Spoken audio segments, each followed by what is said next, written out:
Hallelujah, glory to God.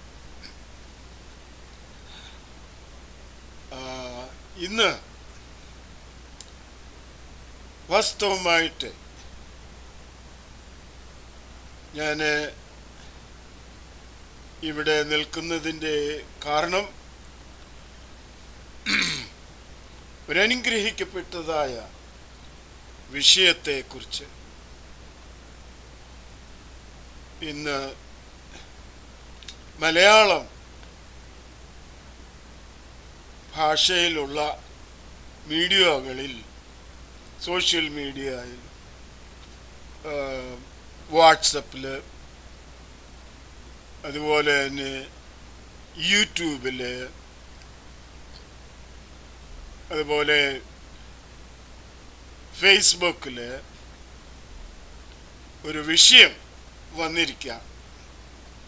ആ വിഷയം ഈശോ എന്നാണ്. ഈശോ എന്ന് പറയുന്ന ഒരു ചലച്ചിത്രം അല്ലെങ്കിൽ ഫിലിം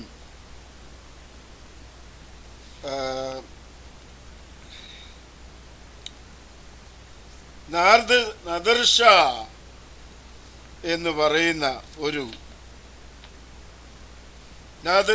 എന്ന് പറയുന്ന ഒരു മുഹമ്മദിയൻ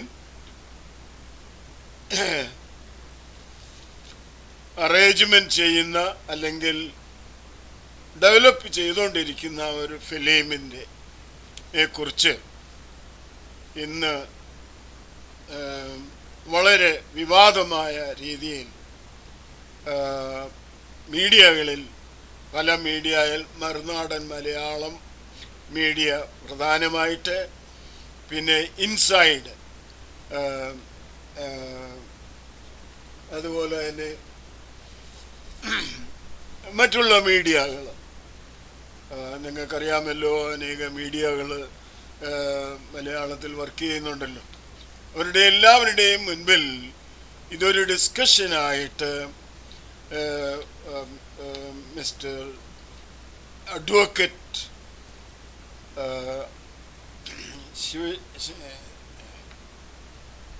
ജയശങ്കർ അതിനെക്കുറിച്ച് പ്രസ്താവന നൽകിയിട്ടുണ്ട്. ജയശങ്കർ പറയുന്നത് നാദിർ ഷായ്ക്ക് വേണമെങ്കിൽ പേര് മാറ്റാം, കാരണം ഒരു സമുദായത്തിൻ്റെ അങ്ങനെ. പക്ഷേ ഇതുപോലെ അനേക വിവാദങ്ങൾ ക്രിസ്ത്യാനിറ്റിക്ക് വിരോധമായിട്ട്, ബൈബിളിന് വിരോധമായിട്ട് ഒരുപാട് കാര്യങ്ങൾ പ്രസിദ്ധീകരിക്കുന്നുണ്ട് മുഹമ്മദിയർ. ആരും അതിന് എതിരായിട്ട് വന്നില്ല ഇതുവരെ, അല്ലെങ്കിൽ ആരും അതിനൊരു പിക്കറ്റിങ് നടത്തുകയോ അല്ലെങ്കിൽ അതിന് ഒരു എതിരായിട്ട് ആരും വന്നില്ല. പക്ഷേ ഇത് എന്തുകൊണ്ട് ഇതിനു മുമ്പേ നടന്നതായ കാര്യങ്ങളൊക്കെ ക്രിസ്ത്യാനിക്ക് വിരോധമല്ലായിരുന്നു. 1-ാം നൂറ്റാണ്ടിൽ, 2-ാം നൂറ്റാണ്ടിൽ, 3-ാം നൂറ്റാണ്ടിൽ ഒക്കെ ക്രിസ്ത്യാനികളെ വെട്ടിക്കൊല്ലുകയും കുഴിച്ചു മൂടുകയും വെള്ളത്തിൽ താകത്ത് മുക്കിക്കൊല്ലുകയും തീക്കകത്ത് ഇരിക്കുകയും എരിച്ചു കൊല്ലുകയും തൂക്കിക്കൊല്ലുകയും കുരിശിന്മേൽ തൂക്കിക്കൊല്ലുകയും ഒക്കെ ചെയ്തിട്ട് ആരും ഒരു ക്രിസ്ത്യാനിയും അതിനെതിരായിട്ട് വന്നില്ല. ഒരു പ്രശസ്തനായ ദൈവത്തിൻ്റെ ദാസനായിരുന്ന മിസ്റ്റർ തണ്ടിയാൾ ലാറ്റിൻ എഴുതിയിരുന്നതായ പുതിയ നിയമം അത് ഇംഗ്ലീഷിലോട്ട് തർജ്ജമ ചെയ്തതിന് രാജ്യദ്രോഹ കുറ്റം ആയിട്ട് ഇനീഷ്യൻ എന്നുള്ള വ്യവസ്ഥ പ്രകാരം റോമൻ കത്തോലിക്കർ തീയിട്ട് കൊന്നു. കഴുത്തേ കയറ് കെട്ടി മരത്തിന്മേൽ കെട്ടി തീയിട്ട് കൊന്നുകളഞ്ഞു. അതിൻ്റെതായ ചിത്രങ്ങൾ പലത്. അതുപോലെ തന്നെ 16-ാം നൂറ്റാണ്ടിലെ 11-ാം നൂറ്റാണ്ടിലെ വിഗ്രഹാരാധികളായ നൈസ് ടെംപ്ലേഴ്സിനെ കൂട്ടിക്കൊണ്ടുപോയി മുസ്ലിങ്ങളോട് യുദ്ധം ചെയ്ത് യെരുശലേമിൻ്റെ ഒരു ഭാഗം പിടിച്ചെടുത്തു. അതുപോലെ തന്നെ 16-ാം നൂറ്റാണ്ട്, 17-ാം നൂറ്റാണ്ട്, 14-ാം നൂറ്റാണ്ട്, 15-ാം നൂറ്റാണ്ട്, ഈ നൂറ്റാണ്ടുകളിൽ വാസ്കോ ഡി ഗാമ കേരളക്കരയിൽ വന്നിട്ട് എന്താ ചെയ്തത്? വാസ്കോ ഡി ഗാമ കേരളക്കരയിൽ വന്ന് എന്ത് ചെയ്തു? വാസ്കോ ഡി ഗാമയെ പ്രശസ്തനായും വിശുദ്ധനായിട്ടും വാഴ്ത്തിയല്ലോ പാപ്പാമാർ. എന്ത് ചെയ്തു? കൂനംകുരിശ് തൊട്ട് സത്യം ചെയ്തത് എന്തിനാണ്? കോസ്റ്റൽ ഏരിയയിലുള്ളതായ ക്രിസ്തീയ വിഭാഗത്തിൽപ്പെട്ട മേലധ്യക്ഷന്മാരെ കപ്പലിൽ കയറ്റി അവര് സ്വാഗതം ചെയ്യാണ്, വെൽക്കം ചെയ്യാണെന്നും പറഞ്ഞ് ഉള്ളതായ രീതിയിൽ അവരെ കപ്പലിൽ കയറ്റി ആ കപ്പലിൽ കയറിയവരുടെ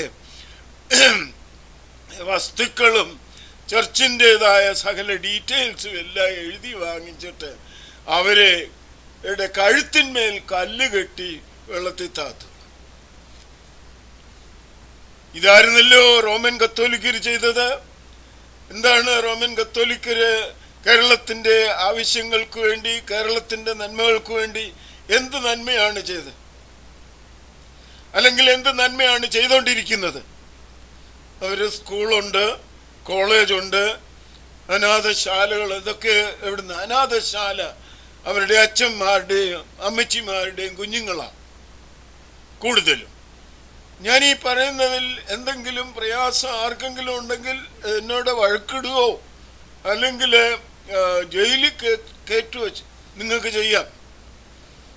പക്ഷേ ഞാൻ ചോദിക്കുന്നതിനൊക്കെ നിങ്ങൾ മറുപടി തന്നേല് ധൈര്യം വേണം.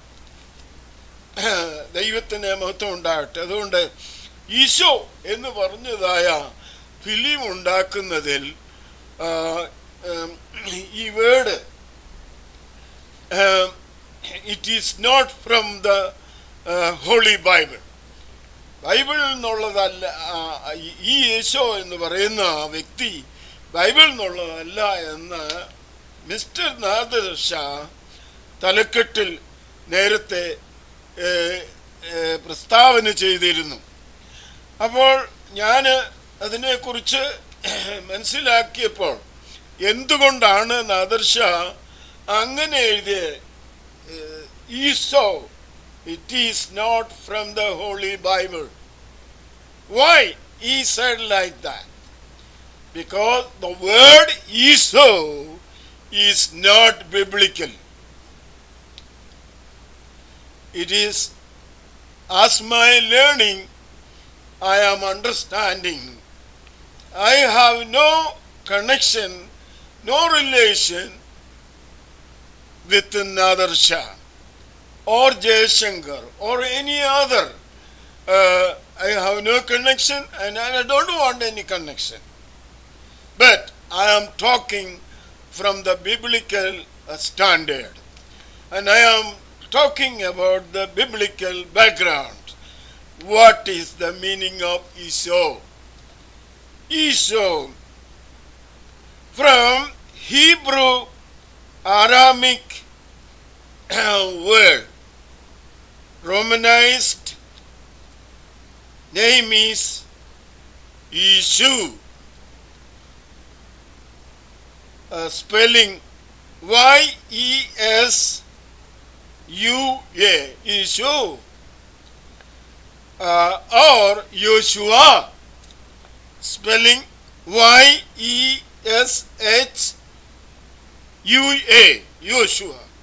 It is not Esau. It is not Esau. Isho എന്ന് പറയുന്ന ഒരു വേർഡ് ബിബ്ലിക്കൽ വേർഡ് അല്ല.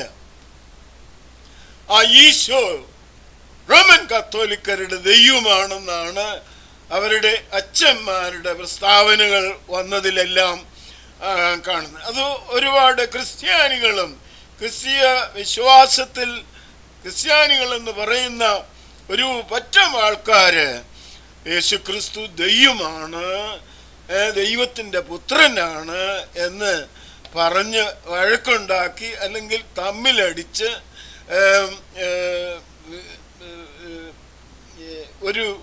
ഒരുമാതിരി മോശമായ രീതിയിലാണ് ആൾക്കാർ ഒരാളെ ഒന്നിനെ പെന്തക്കോസ്തുകാരെ കാണുന്നത്, അല്ലെങ്കിൽ വേർപാടുകാരെ ബാപ്റ്റിസ്റ്റുകാരെ ഒക്കെ കാണുന്നത് കത്തോലിക്കർക്ക് വലിയ മോശമായ രീതിയിലാണ് കാണുന്നത്. അതുപോലെ തന്നെ തിരിച്ചും. അപ്പോൾ തിരിച്ചും മറിച്ചും ഇങ്ങനെ കളി നടക്കുവാണ്, എന്നാൽ ജീവിതമില്ല. ഞാൻ ഇതിന് ഈ വേർഡ് എങ്ങനെ വന്നു, ഇതിലേ വന്നു, എന്തിനാണ്, എന്തുകൊണ്ടാണ് മിസ്റ്റർ നാദർ ഷാ ഇത് ഇങ്ങനെ ഉപയോഗിക്കാൻ കാരണം എന്ന് എൻ്റെ പഠനത്തിൽ കൂടെ ഞാനിവിടെ ഇത് പ്രസ്താവിപ്പാൻ ആഗ്രഹിക്കുകയാണ്. അപ്പോൾ ഇവിടെ പറഞ്ഞിരിക്കുന്നത് ഈശോ മലയാളത്തിൽ IESOU, Isho. The word Isho is not from biblical order. It's not from the Aramic language. It is not from Hebrew language. It is not from Greek language. It is not from Latin language. So, from where this word come, Isho?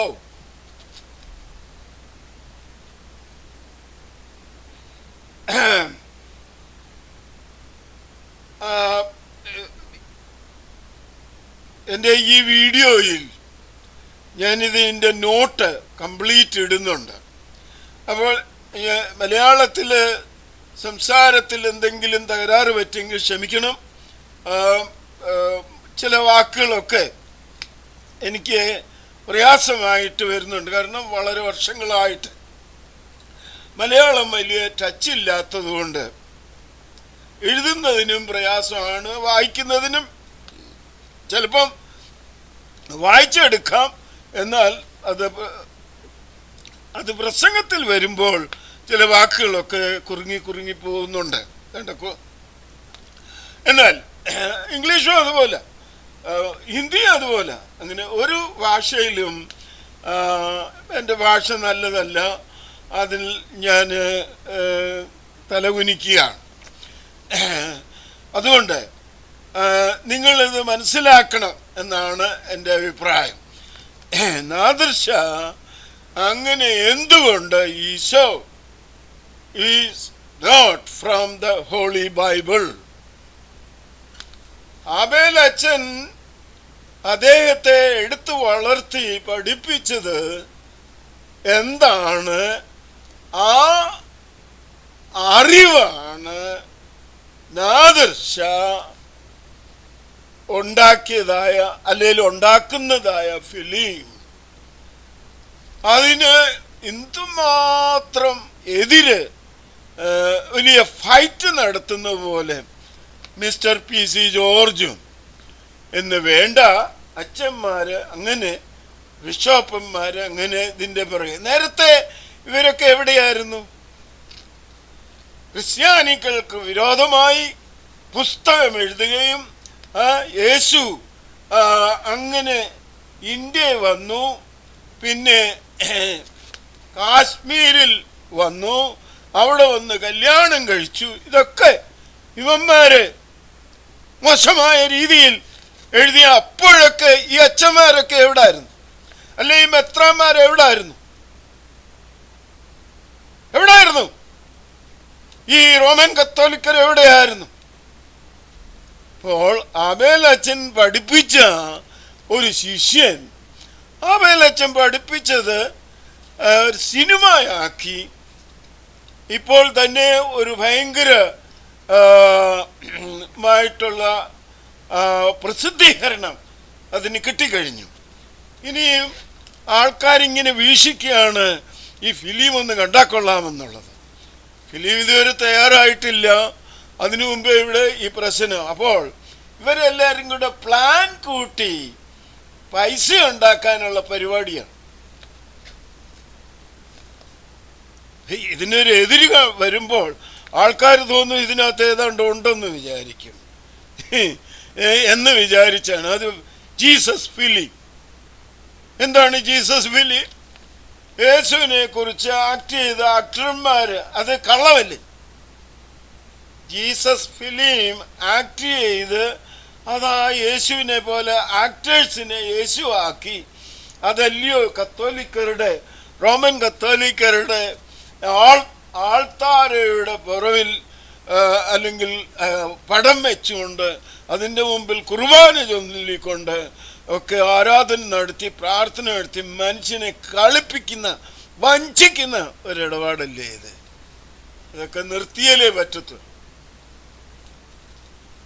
ആ യേശു ദൈവമാണ്. എന്നിട്ട് ആ യേശു ദൈവമായിട്ട് ആ ദൈവം എവിടെ പോയി? കൊറോണയുടെ കാലത്ത് ഈ അച്ഛന്മാർക്കും അവിടെ ഒരാള് മറുനാടൻ മലയാളികളുടെ ന്യൂസിൽ വന്നു, ഒരച്ഛന് ബോംബെയിൽ പോയി പ്രാർത്ഥിച്ച് വെള്ളം ഒഴിച്ചപ്പോൾ അവിടുത്തെ രോഗമെല്ലാം പോയി. എന്തിനാണ് ഈ കള്ളത്തരം പ്രസിദ്ധം ചെയ്തിട്ട് മനുഷ്യനെ വഞ്ചിക്കുന്നത്? എന്തിനാണ്? യഥാർത്ഥമായിട്ട് പഠിക്കാനുള്ളതും മനസ്സിലാക്കാനുള്ളതും പുതിയ നിയമത്തിനകത്തുണ്ട്. ആ പുതിയ നിയമത്തിനകത്തുള്ളത് അതുപോലെ മനസ്സിലാക്കിയാൽ രക്ഷപ്രാപിപ്പാൻ വേറെ വഴി വേണ്ട. ഒരു കുർബാനയുടെ ആവശ്യമില്ല, ഒരു കുംഭസാരത്തിൻ്റെ ആവശ്യമില്ല. യഥാർത്ഥമായിട്ട് യേശുവിനെ രക്ഷിതാവായി സ്വീകരിക്കുകയും ആ യേശുവിൽ കൂടെ പിതാവായ ദൈവത്തോട് പ്രാർത്ഥിക്കുകയും ചെയ്താൽ നിന്റെ രോഗത്തിന് സൗഖ്യമുണ്ടാവും. നിന്റെ പ്രയാസങ്ങൾ മാറിക്കരും. നിന്റെ വിഷമതകളെല്ലാം ദൈവം മാറ്റിത്തരും, യേശു അല്ല. ഞാനിത് ഇതൊന്ന് മനസ്സിലാക്കാൻ വേണ്ടിയാണ് ഈ വീഡിയോ ഇവിടെ തയ്യാറാക്കുന്നത്. അതുകൊണ്ട് ഈശോ എന്താണ് എന്ന് കേട്ടോ.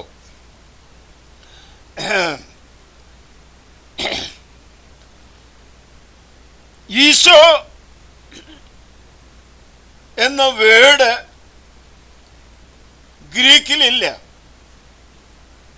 അരാമ്യ ഭാഷയിലില്ല, ഹീബ്രു ഭാഷയിലില്ല ഈശോ. പിന്നെ ഈശോ എന്നുള്ള പദം എങ്ങനെയാണ് വന്നത്?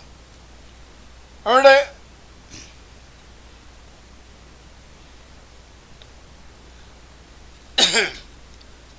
RCC റോമൻ കത്തോലിക്കര് ഇന്ന് ലോകത്തിലെ ഏറ്റവും വലിയ ഒരു സമുദായമാണ്, ഒരു മതമാണ്. അപ്പോൾ അവര് കാണിക്കുന്നതൊക്കെ സത്യമാണെന്ന് ഒരു കൂട്ടര് അങ്ങ് വിശ്വസിക്കും.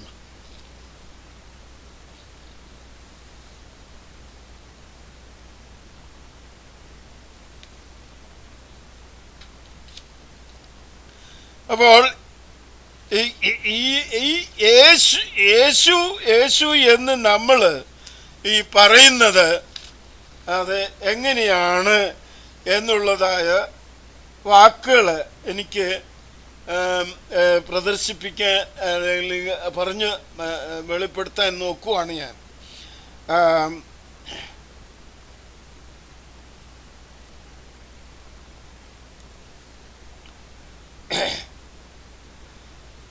ഗ്രീക്കില് ഒരു വാക്കുണ്ട്, ഈശോസ്. ഈശോസ് വേർഡ്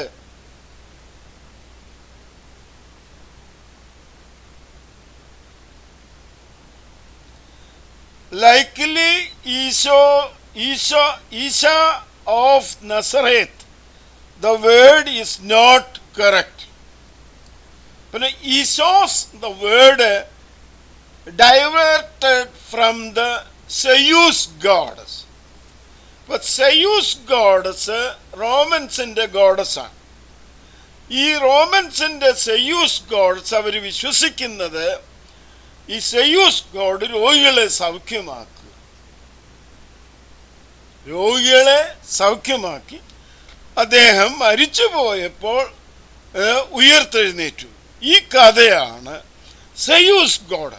ആ സെയൂസ് ഗോഡിൻ്റെ ചിത്രം നോക്കിയാൽ തലമുടി നീട്ടിയ ഒരു വ്യക്തിയാണ്. യഥാർത്ഥമായിട്ട് സെയൂസിൻ്റെ ഉത്ഭവം എന്ന് പറയുന്നത് നിമ്രോദാണ്. ഉൽപ്പത്തി പുസ്തകം യഹൂദന്മാരുടെ പുസ്തകമായ ഒന്നാമത്തെ പുസ്തകമാണ് ഉൽപ്പത്തി പുസ്തകം എന്ന് പറഞ്ഞാൽ പഴയ നിയമത്തിലെ ഒന്നാമത്തെ പുസ്തകത്തിൽ നിമ്രോദിനെ പോലെ നയാട്ടുവീരനായ വലിയ ശക്തിമാനായ ഒരു മനുഷ്യൻ, ആ മനുഷ്യനാണ് ബാബേൽ ടവർ ഉണ്ടാക്കിയത്. സൂര്യദേവനെ ആരാധിക്കുന്നതും അതുപോലെ താൻ പിതാവാണ്, തൻ്റെ മകൻ പുത്രനാണ്, തൻ്റെ ഭാര്യ ആയ അമ്മ ആത്മാവാണ്. ഇങ്ങനെ പിതാ പുത്ര ആത്മാവെന്നുള്ള സിദ്ധാന്തം, ട്രിനിറ്റി സിദ്ധാന്തം ഉണ്ടാക്കിയത് നിമ്രോദാണ്. ആ നിമ്രോദിനെ അല്ലെങ്കിൽ നിമ്രോദിന് ആണ് ബിഹൈൻഡ് സെയൂസ് ഗോഡിൻ്റെ പുറവിലുള്ളതായ ചരിത്രം.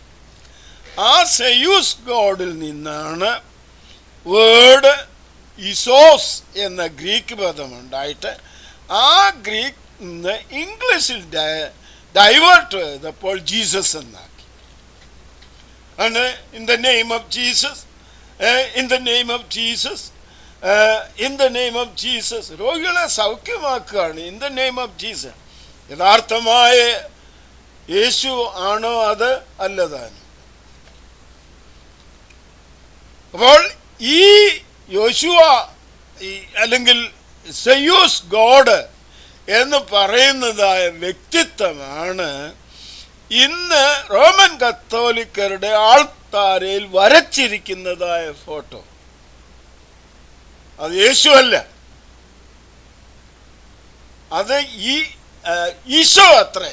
ഈശോ എന്ന് പറഞ്ഞാൽ സെയൂസ് ഗോഡിൽ നിന്ന് വന്നിട്ടുള്ള ജീസസ് എന്ന വാക്കിൽ നിന്നാണ് അത് വന്നിരിക്കുന്നത്. അപ്പൊ ഇങ്ങനെ, എന്നാൽ യഥാർത്ഥമായിട്ട് യേശു ആരാണ്? യേശു ദാവീദിന്റെ പുത്രനാണ്. പിന്നെ പഴയ നിയമത്തിൽ അല്ലെങ്കിൽ യഹൂദന്മാരുടെ പുസ്തകത്തിൽ യേശുവിനെ കുറിച്ച്, രക്ഷിതാവിനെ കുറിച്ച് അല്ലെങ്കിൽ മെശിയായെ കുറിച്ച് പല പ്രൂഫുകളും എവിഡൻസ് എന്ന് പറഞ്ഞാൽ എവിഡൻസുകളും ഉണ്ട്. അതുപോലെ തന്നെ തൽമൂദില്, വാക്കായില്, തങ്കായില് ഒക്കെ നോക്കിയാൽ യേശു മെശിയായെ കുറിച്ചുള്ളതായ പ്രവചനം പ്രവാചകന്മാർ പ്രവചിച്ചതും നമുക്കവിടെ കാണാം. അങ്ങനെ പ്രവാചകന്മാർ പ്രവചിച്ചു വന്നപ്പോൾ മെശിഹ ദാവീദ് രാജാവിൻ്റെ ഡയറക്റ്റ് മകനായി തീരണം ആണ് യേശു ജീവിച്ചിരുന്ന സമയത്ത് യഹൂദന്മാരോട് നിങ്ങൾ മെശിയായെ കുറിച്ച് എന്ത് പറയുന്നു എന്ന് ചോദിച്ചപ്പോൾ അവർ ഒറ്റയടിക്ക് മറുപടി കൊടുത്തു, മെശിയ ദാവീദിന്റെ പുത്രനാകുന്നു, ദാവീദ് രാജാവിന്റെ മകനാകുന്നു. അപ്പോൾ യേശു ആ ഗലീല ദേശത്തും യെരുശലേമിലും കൂടെ വീതിയിൽ കൂടെ നടന്നപ്പോൾ യഹൂദന്മാർ രോഗികൾ, ദാവീദ് പുത്ര ഞങ്ങളോട് കരുണ തോന്നണമേ എന്ന് എങ്ങനെയാ അവര് പറഞ്ഞത്? എന്തുകൊണ്ടാ അങ്ങനെ പറഞ്ഞത്? ആ ദാവീദിന്റെ പുത്രനെ നീ ദൈവമാക്കിയില്ല. ആ ദൈവം എവിടുന്ന് വന്നു? ആ ദൈവത്തെ എവിടുന്ന് വന്നു? ആ ദൈവത്വമാണ് സെയൂസ് ഗോഡിന്റെ ദൈവത്വമാണ് യഥാർത്ഥമായ സർവശക്തനായ ദൈവമല്ല. Praise the Lord. അപ്പോൾ അവിടെ യേശു,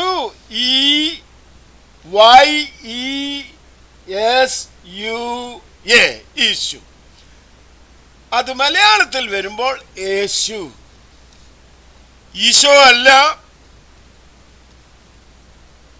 യേശു എന്ന് പറഞ്ഞാൽ ശരിയാണ്. അതിന് ആ വാക്ക് ഹീബ്രുവിൽ വരുന്ന യഥാർത്ഥമായിട്ട് പ്രൊനൗൺസിയേഷൻ വരുന്നത് യോശുവ എന്നാണ്. എന്നിട്ട്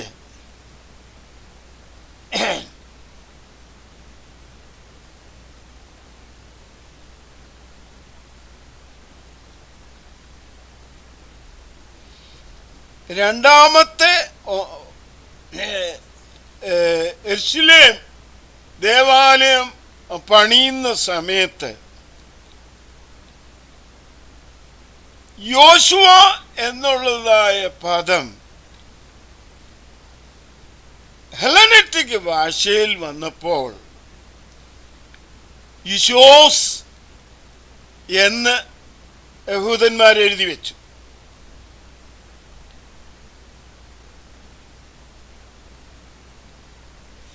എന്നാൽ അത് യിശോസ് എന്നുള്ള പദം തെറ്റാണ്. ആ പദത്തിന് പകരം യിശൂസൻ എന്നുള്ള പദമാണ് എഴുതേണ്ടത്. അത് അവര് യിശോസ് എന്നുള്ള പദമാക്കി. അത് യിശോസ് എന്നുള്ള പദം വരുന്നത് സെയൂസ് ഗോഡസിൽ നിന്നാണ്. ആ സെയൂസ് ഗോഡസിൽ നിന്ന് വരുന്നത് അതിൻ്റെ പിറവിലുള്ളതായ വിചിത്രമായ ചിന്ത. സെയൂസ് ഗോഡസ് രോഗികളെ സൗഖ്യമാക്കുന്നെന്നും അത് താൻ മരിച്ചപ്പോൾ ഉയർത്തെഴുന്നേറ്റെന്നും ഒക്കെയാണ് അതിൻ്റെ കഥകൾ പറഞ്ഞ്. അങ്ങനെ കോൺസ്റ്റന്റൈൻ എന്ന് പറഞ്ഞ ചക്രവർത്തി സെയൂസ് ഗോഡസിൽ ഉദ്ദിഷ്ടമായി വിശ്വസിച്ചിരുന്നു. താൻ ക്രിസ്ത്യാനിയായില്ല. അങ്ങനെ പൊന്തിവസന്മാര് ക്രീഡുണ്ടാക്കിയതായ ക്രീഡുകളൊക്കെ, പിതാവ്, പുത്രൻ, ആത്മാവ് എന്നുള്ള ക്രീഡുകളൊക്കെ, ദൈവത്തിൽ നിന്നുള്ള ദൈവം, ആത്മാവിൽ നിന്നുള്ള ആത്മാവ് എന്ന് പറഞ്ഞ God the father, God the son, God the spirit. Yes, ഈ പദങ്ങളൊന്നും ബിബ്ലിക്കലായിട്ടുള്ളതല്ല, അല്ലെങ്കിൽ പുതിയ നിയമത്തിലുള്ള പദങ്ങളല്ല. പുതിയ നിയമത്തിൽ ദൈവപുത്രൻ അല്ലെങ്കിൽ പുത്രനായ ദൈവം, പരിശുദ്ധാത്മാവാൻ ദൈവം എന്ന് എഴുതിയിട്ടില്ല. പിന്നെ സഹോദരി, റോമൻ കത്തോലിക്ക സഹോദരി, നീ എവിടുന്നാണ് ഈ പദം കൊണ്ടുവന്നത്? God the son, God the spirit എവിടുന്ന് കൊണ്ടുവന്നു? ഇത് ബാബിലോൺ ടവറിൽ വെച്ച് നിമ്രോദ് സങ്കൽപ്പിച്ചതായ സങ്കല്പമാണ് ഈ ട്രിനിറ്റി. അതുപോലെ തന്നെ അങ്ങനെയുള്ള സങ്കല്പമാണ് ഏകത്വം അല്ലെങ്കിൽ യേശുനാമം. ഇത് രണ്ടും കൾട്ടാണ്. ത്രിയേക ദൈവത്തിൽ ഞാൻ നിന്നെ അനുഗ്രഹിക്കുന്നു. അങ്ങനെ ഒരു ദൈവമുണ്ടോ? അങ്ങനെ ഒരു ദൈവം നമുക്കുണ്ടോ? ത്രിയേക ദൈവം. Praise the Lord. അവിടുന്ന് നോക്കുമ്പോൾ യഥാർത്ഥമായിട്ട് ഈ ഭാഷ നമ്മൾ മനസ്സിലാക്കി വരുമ്പോൾ ഹീബ്രു ഭാഷയിൽ, യഥാർത്ഥമായ ഹീബ്രു ഭാഷയിൽ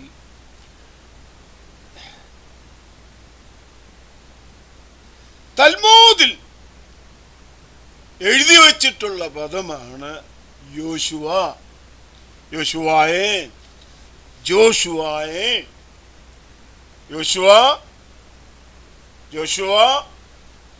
ഈ പദങ്ങളൊക്കെ ഹീബ്രു ഭാഷയിൽ തൽമൂദിൽ എഴുതി വച്ചിട്ടുണ്ട്. അങ്ങനെ പ്രവാചകന്മാർ ഇസ്രായേൽ ജനങ്ങളുടെ പാപങ്ങളുടെ രക്ഷയ്ക്ക് വേണ്ടി ഒരു മശിയായെ വേണ്ടി കാത്തിരിക്കുകയായിരുന്നു. അങ്ങനെ കാത്തിരിക്കുന്ന സമയത്താണ് ദാവീദ് രാജാവ് ദൈവസന്നിധിയിൽ പാപം ഏറ്റുപറഞ്ഞ് ദൈവത്തോട് ക്ഷമ ചോദിച്ചു. കാരണം താന് മോശമായ പ്രവൃത്തി ചെയ്തു. ദൈവം നാഥാൻ പ്രവാചകനെ തൻ്റെ അടുക്കലേക്ക് പറഞ്ഞു വിട്ടു, ഒരു കഥ പറഞ്ഞു കേൾപ്പിച്ചു. 100 ആടുള്ള ഒരു മുതലാളി അല്ലെങ്കിൽ പണക്കാരൻ ഒരാടുള്ള ആടിനെ മോഷ്ടിച്ചു. ഒറ്റയടിക്ക് ദാവീദ് രാജാവ് വിധി പറഞ്ഞു, ആ മനുഷ്യൻ മരിക്കണം, ജീവിക്കാൻ അവന് യോഗ്യതയില്ല. അപ്പോൾ നാഥാൻ പ്രവാചകൻ പറയുവാണ്, അവൻ നീ തന്നെ. കാരണം ഊരിയാവിൻ്റെ ഭാര്യയെ താൻ വശീകരിച്ചു. അതാണ് കഥയായിട്ട് തന്നോട് പറഞ്ഞു കേൾപ്പിച്ചത്. ദൈവം അയച്ച് പ്രവാചകനായ നാഥാൻ പറഞ്ഞപ്പോൾ കേട്ട വഴി കേൾക്കാത്ത വഴി താൻ ജഡ്ജ്മെന്റ് നൽകി.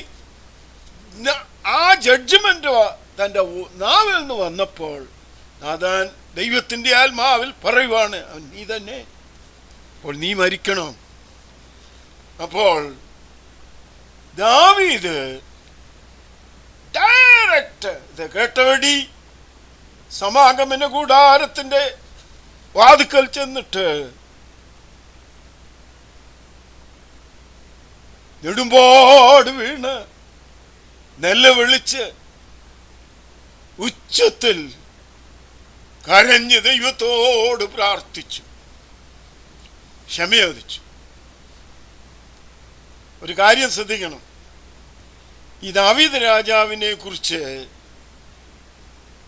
പഴയ നിയമത്തിൽ ഇത്രമാത്രം ഗാംഭീര്യമായ രീതിയിൽ വരാനുള്ളതായ കാരണം, ആദാമിന്റെ കാലം മുതൽ ദാവീദിന്റെ കാലം വരെ, ദാവീദിന്റെ കാലത്തിന് ശേഷം മലാഖി പ്രവാചകന്റെ കാലം വരെയും ഉള്ളതായ കാലയളവിൽ ദൈവസന്നിധിയിൽ വീട് കിടന്ന് പാപമേറ്റു പറഞ്ഞ് വീക്ഷിച്ച ഒരേ ഒരു വ്യക്തി ദാവീദ് രാജാവാണ്. കേട്ടോ? അങ്ങനെ ദൈവസന്നിധിയിൽ വീണ് തൻ്റെ പാപത്തിന്റെ പരിഹാര മരണത്തിൽ നിന്ന് രക്ഷപ്രാപിക്കാൻ ദൈവത്തോടാണ് അപേക്ഷിച്ചത്, മനുഷ്യനോടല്ല. അങ്ങനെ ദൈവം തമ്പുരാൻ തൻ്റെ പാപം ക്ഷമിച്ചു കൊടുത്തു. അതാണ് പഴയ നിയമത്തിൽ സങ്കീർത്തനത്തിലൊക്കെ പറയുന്നത്, ദാവീദിന്റെ ഹൃദയം ദൈവത്തിൻ്റെ ഇഷ്ടപ്രകാരമുള്ള ഹൃദയമുള്ളവൻ എന്ന് പറയും. അങ്ങനെ പാപമേറ്റു പറഞ്ഞ് ഉപേക്ഷിച്ച ദാവീദ് ഇസ്രായേൽ ജനങ്ങൾക്ക് വേണ്ടി യുദ്ധം ചെയ്ത് ശത്രുക്കളെ എല്ലാം ഓടിച്ച് കനാൻ ദേശം 12 ഗോത്രത്തിന് വേണ്ടി ശരിയാക്കി, അല്ലെങ്കിൽ വിഭാഗിച്ച് ഭദ്രമാക്കി, യെരൂശലേമിൻ ക്യാപിറ്റൽ തലസ്ഥാന നഗരിയുമാക്കി, താൻ സരള വൃക്ഷം കൊണ്ടും ദേവദാരു കൊണ്ടുള്ള വൃക്ഷം കൊണ്ടുള്ള അരമന ഉണ്ടാക്കി, വലിയ മാളി ഉണ്ടാക്കിയുടെ മേളിൽ ഇരുന്നുകൊണ്ട് ഒരു ദിവസം ഇങ്ങനെ തൻ്റെ ഹൃദയത്തിൽ ചിന്തിച്ചു. ദൈവം പറഞ്ഞതല്ല, ഞാൻ ദേവദാരു കൊണ്ടുള്ളതായ മന്ദിരത്തിൽ താമസിക്കുന്നു, എൻ്റെ ദൈവത്തിൻ്റെ പെട്ടകം കൂടാരത്തിൽ ഇരിക്കുന്നു എന്ന് തൻ്റെ ഹൃദയത്തിൽ കൂടെ ഒരു ചിന്ത. ദൈവം പറഞ്ഞതോ ദൈവം വെളിപ്പെടുത്തിയതോ ഒന്നുമല്ല. അത് നിങ്ങൾ പഴയ നിയമം വായിച്ചു നോക്കിയാൽ മനസ്സിലാകും. അത് ആക്കണം. നിങ്ങൾ പണ്ഡിതന്മാരാണല്ലോ, പാസ്റ്റർമാരാണല്ലോ, വലിയ അച്ഛന്മാരാണല്ലോ, മെത്രാന്മാരല്ലയോ, ബിഷപ്പന്മാരല്ലയോ, കർദിനാളന്മാരല്ലയോ, അല്ലേ? അപ്പോൾ തൻ്റെ മനസ്സിൽ കൂടെ വന്നതായ വിചാരം സ്വർഗത്തിലെ ദൈവം കണ്ടിട്ട് നാഥാൻ പ്രവാചകനെ വീണ്ടും ദാവീദിന്റെ അടുക്കിലേക്ക് പറഞ്ഞു വിടുക. ദാവീദിന്റെ അടുക്കിലേക്ക് വന്നിട്ട് ദാവീദിനോട് ചോദിക്കുകയാണ് പ്രവാചകൻ ദൈവത്തിന്റെ ആത്മാവിൽ, ദാവീദേ, നീ ദൈവത്തിന് വേണ്ടി ഒരു ആലയം പണിയുമോ, ഒരു ഭവനം പണിയുമോ? അപ്പോൾ ദാവീദ് രാജാവ് ഒരു ഭവനം പണിയുവാനായിട്ട് യോഗ്യനല്ല.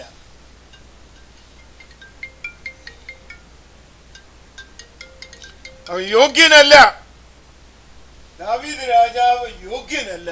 കാരണം തൻ്റെ കൈകൊണ്ട്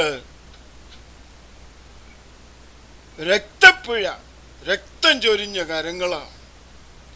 അതുകൊണ്ട് ദാവീദിനെ കൊണ്ട് ആലയം പണിയുവാൻ ദൈവം ആഗ്രഹിച്ചില്ല.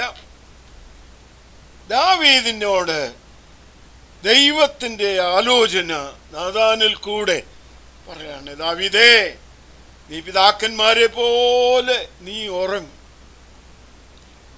എന്നാൽ നിന്റെ കുടലിൽ നിന്ന് വരുന്ന ഒരു കുഞ്ഞ് എനിക്ക് ആലയം പണിയും, മറ്റൊരു കുഞ്ഞ് നിന്റെ സിംഹാസനം സ്ഥാപിക്കും, അതിന് അന്ത്യം വരത്തില്ല. മനസ്സിലായോ? സോ ഇങ്ങനെ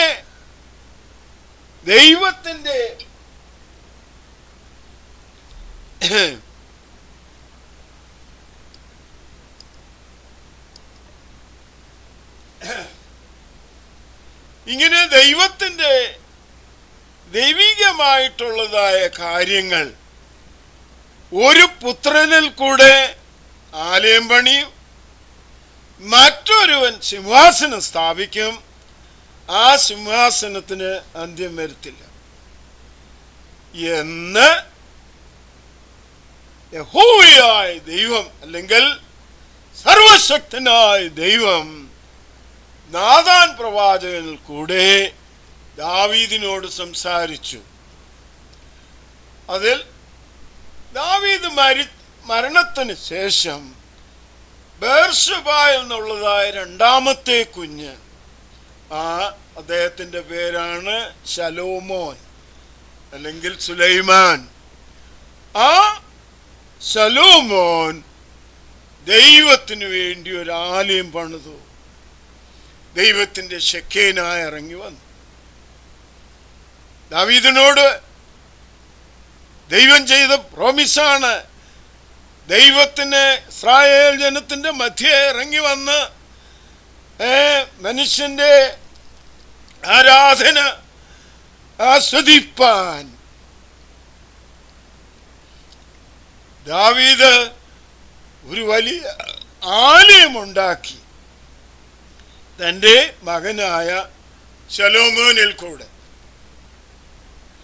അത് ആലയം പണിതു. മറ്റൊരു കുഞ്ഞ് നിന്റെ സിംഹാസനം സ്ഥാപിക്കും, അതിന് അന്ത്യം വരികയില്ല എന്ന് ദൈവം തമ്പുരാൻ, സർവശക്തനായ ദൈവം നാഥാനിൽ കൂടെ ദാവീദിനോട് കൽപ്പിച്ചിരുന്നു. ഇത് മനസ്സിലാകണമെങ്കിൽ ഡ്യൂട്ടോണമി അതുപോലെ തന്നെ 2 രാജാക്കന്മാരുടെ പുസ്തകം വായിച്ചു പഠിച്ചു നോക്ക്. 7-ാം അധ്യായത്തിനകത്ത് എഴുതിയിട്ടു. അപ്പൊ അങ്ങനെ യെരൂശലേം ദേവാലയം പണിതു. ദൈവത്തിൻ്റെ ശെഖേനായി ഇറങ്ങി ഇസ്രായേൽ ജനത്തിൻ്റെ നടുവിൽ അത് ഇനി സിംഹാസനം സ്ഥാപിപ്പാനായിട്ട് ദാവീദിന്റെ ഒന്നാമത്തെ പുത്രനായ ശലോമോന്റെ സഹോദരൻ, മൂത്ത സഹോദരൻ, താൻ ജനിച്ച് 8ാമത്തെ ദിവസം ആകുന്നതിന് മുമ്പേ മരിച്ചുപോയി. ആ കുഞ്ഞിന്റെ ഗോസ്റ്റ് ദൂതന്മാർ കൊണ്ടുവന്ന് ദൈവത്തിൻ്റെ മടിയിൽ കൊണ്ടുവച്ചു. ഏതാണ്ട് 1000 വർഷത്തോളം അതിലധികം ദൈവത്തിൻ്റെ മടിയിൽ, നമ്മുടെ കണക്കനുസരിച്ച് ആ കുഞ്ഞിൻ്റെ ഗോസ്റ്റ്, കുഞ്ഞല്ല ഗോസ്റ്റ്, ദൈവത്തിൻ്റെ മടിയിൽ. അതാണ് യേശു കർത്താവ് പറഞ്ഞു, ഞാൻ ദൈവത്തിൻ്റെ മടിയിൽ നിന്ന് വന്നവനാണ്, ഞാൻ ഒരുത്തൻ മാത്രമേ സർവശക്തനായ ദൈവത്തെ മനുഷ്യനായിട്ട് കണ്ടിട്ടുള്ളൂ. ഇത് യഹൂദന്മാരുടെ മുൻപാകെ വിവരിച്ചപ്പോൾ യഹൂദന്മാർ കല്ലെടുത്ത് എറിഞ്ഞു കൊല്ലാൻ അവിടുന്ന് യേശു മറഞ്ഞു എന്നാണ് പുതിയ നിയമത്തിനകത്ത് എഴുതിയിരിക്കുന്നത്. അങ്ങനെ പല പ്രാവശ്യം അവർ കല്ലെടുത്തു യേശുവിനെ എറിയാൻ. അത് സാധിക്കാതെ വന്ന അവസാനമാണ് ക്രൂശിൽ തറപ്പിച്ച് കൊല്ലാനായിട്ട്. അത് ദൈവത്തിൻ്റെ പ്ലാനായതുകൊണ്ട് അത് നടന്നു. ഇനി ഞാൻ മുന്നോട്ട് പോട്ടെ. അപ്പോൾ അങ്ങനെ യേശു സിംഹാസനം സ്ഥാപിപ്പാനായിട്ട് വന്നു. ദൈവരാജ്യത്തെക്കുറിച്ച് പ്രസ്താവിച്ചു, സ്വർഗരാജ്യത്തെക്കുറിച്ച് പ്രസ്താവിച്ചു. അത് ഒന്നും യഹൂദന്മാർക്ക് മനസ്സിലായില്ല. അത് മനസ്സിലാകാഞ്ഞതിൻ്റെ കാരണം കർത്താവായ യേശു പ്രസംഗിച്ചതും പ്രവർത്തിച്ചതുമെല്ലാം ആത്മീയമാണ്, ഭൗമികമല്ല. അപ്പോൾ ആത്മീയമായ കാര്യം യഹൂദന്മാർക്ക് മനസ്സിലാക്കാൻ കഴിഞ്ഞില്ല. കാരണം അവർ മാനുഷികമായും അക്ഷരീയമായും ആണ് അവരുടെ കണക്കുകൾ. അവര് യേശു പ്രസംഗിച്ചു, ശിഷ്യന്മാരിൽ കൂടെയും യേശുവിൽ കൂടെയും അവിടെ പ്രസംഗിച്ചു, നിങ്ങൾ മാനസാന്തരപ്പെട്ട് സുവിശേഷത്തിൽ വിശ്വസിപ്പീൻ. ഹല്ലേലൂയ. ദൈവരാജ്യം സമീപിച്ചിരിക്കയാൽ മാനസാന്തരപ്പെട്ട് സുവിശേഷത്തിൽ വിശ്വസിപ്പീൻ.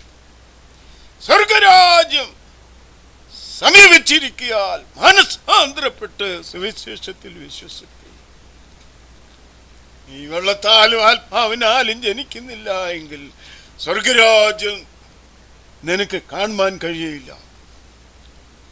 ഇത് യഹൂദന്മാരോട് പറഞ്ഞിട്ട് അവർക്കത് മനസ്സിലായില്ല. നിക്കോദിമോസിനോട് പറഞ്ഞപ്പോൾ ഭയങ്കര പണക്കാരനും ധനിയനുമായ ആ മനുഷ്യനോട് ഇത് പറഞ്ഞപ്പോൾ ആ മനുഷ്യൻ പറയും, ഇനി ഞാൻ അമ്മയുടെ ഉദരത്തിൽ കൂടെ കയറി ഇറങ്ങി വരാൻ ഒക്കുമോ?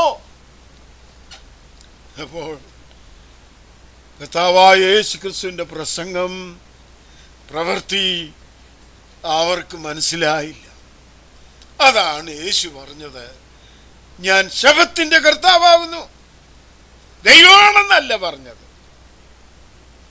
ഞാൻ അബ്രഹാമിന് മുമ്പേ ഉണ്ടായിരുന്നു എന്ന് പറഞ്ഞാൽ അബ്രഹാമിന് മുമ്പേ ദൈവം ഉണ്ടായിരുന്നെന്നല്ല യേശു പറഞ്ഞത്.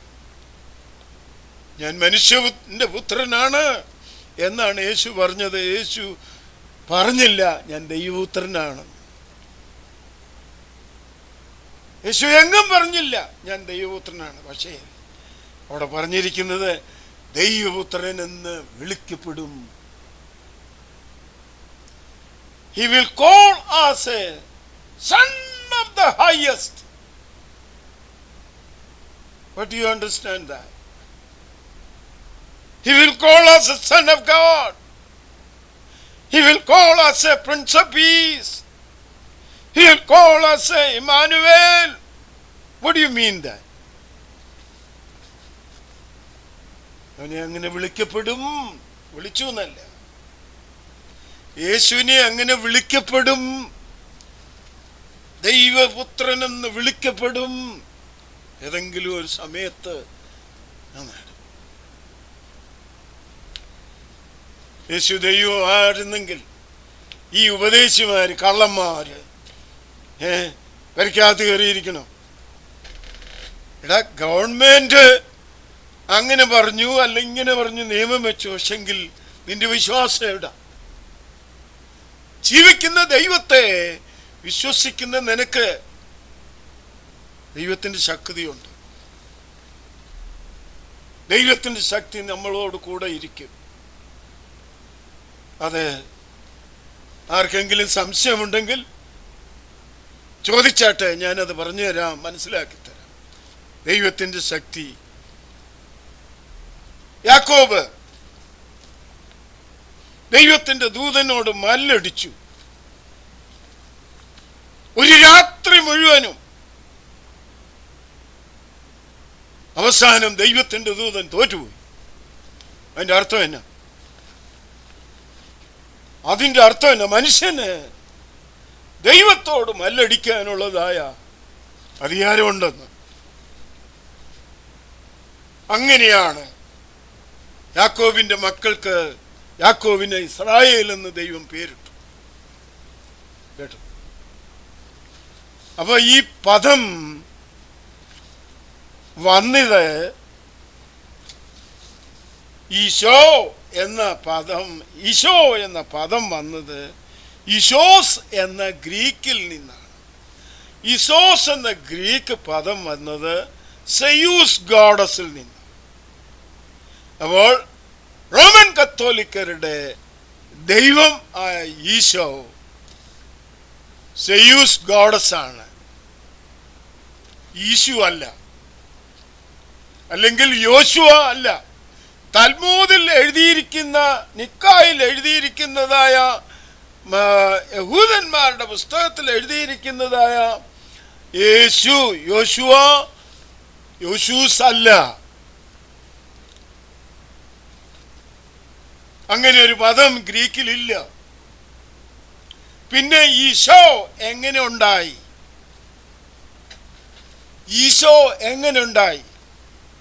അപ്പൊ ഇതിനെക്കുറിച്ച് വ്യക്തമായിട്ട് മിസ്റ്റർ നാദർ ഷാ മനസ്സിലാക്കി കാണണം. കാരണം ഒരു പുരോഹിതന്റെ അണ്ടറിൽ നിന്ന് പഠിച്ചവനാണ്.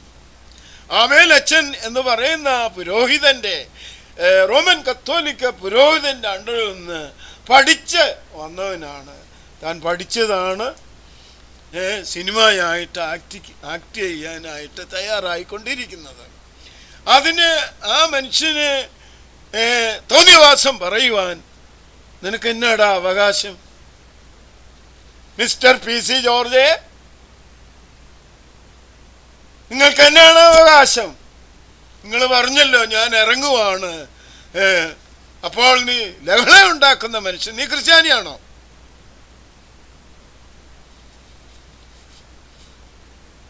അതുപോലെ ഇതിനെതിരായിട്ട് പ്രസംഗിച്ച അച്ഛന്മാര് ക്രിസ്ത്യാനിയാണോ? യേശുവിനെ കുറിച്ച് ആരെല്ലാം എന്തെല്ലാം പറഞ്ഞു. യേശുവിൽ വിശ്വസിച്ചവരെ എത്ര കോടി നശിപ്പിച്ചു. കഴിഞ്ഞ ദിവസങ്ങളില് ISSകാര് ക്രിസ്ത്യാനികളെ കൊല്ലുന്നതും വെട്ടി തലമുറിക്കുന്നതും മൃഗത്തെ കൊല്ലുന്നത് പോലെയൊക്കെ ഈ സോഷ്യൽ മീഡിയയിൽ വന്നല്ലോ. ഈ അച്ഛന്മാരെവിടെ പോയി?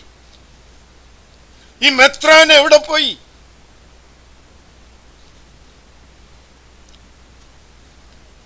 ദൈവരാജ്യത്തിന് വേണ്ടി അധ്വാനിക്കുന്നവരുടെ മേൽ ആരെങ്കിലും കുറ്റം ചെയ്താൽ അത് ദൈവം നോക്കിക്കോളും. ദൈവം നോക്കിക്കോളും. ദൈവം നോക്കിക്കോളും. നീ പിക്കറ്റ് ചെയ്യാൻ പോകണ്ട, നീ എതിര് പറയാൻ പോകണ്ട. അവൻ പറയുന്നവൻ പറഞ്ഞോട്ടെ. ദൈവം അനുവദിക്കാതെ ഒരുത്തൻ പറയത്തില്ല. നിന്നെ ഒരാൾ അടിക്കണമെങ്കിൽ, നീ ഒന്ന് ഉരുണ്ടു വീഴണമെങ്കിൽ അതിൻ്റെ പുറകിലൊരു കാരണം കാണും.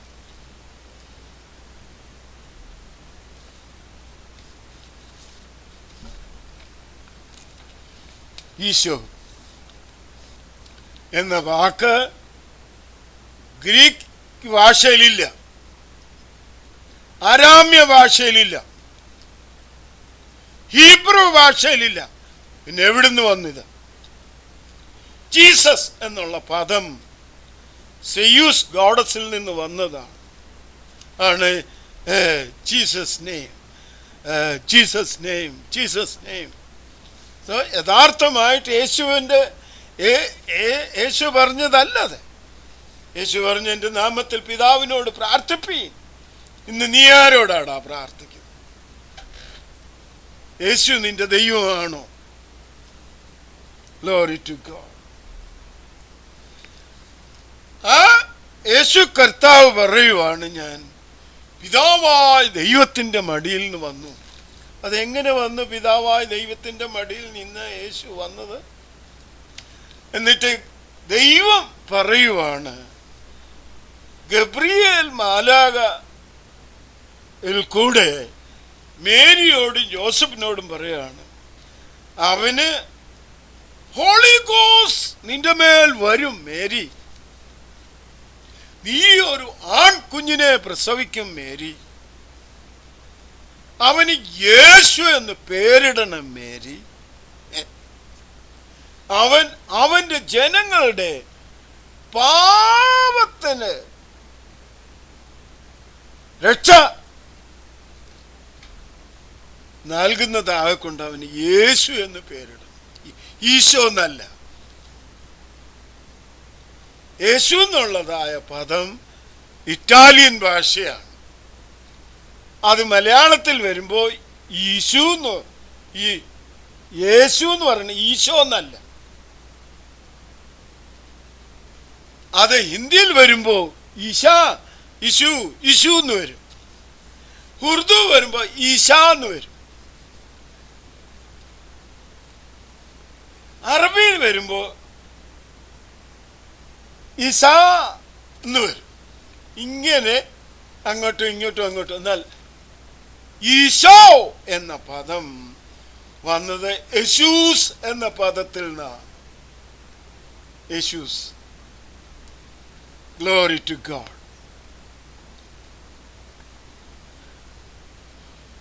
വായിച്ചു നോക്ക്, ശരിക്കും വായിച്ചു നോക്ക്.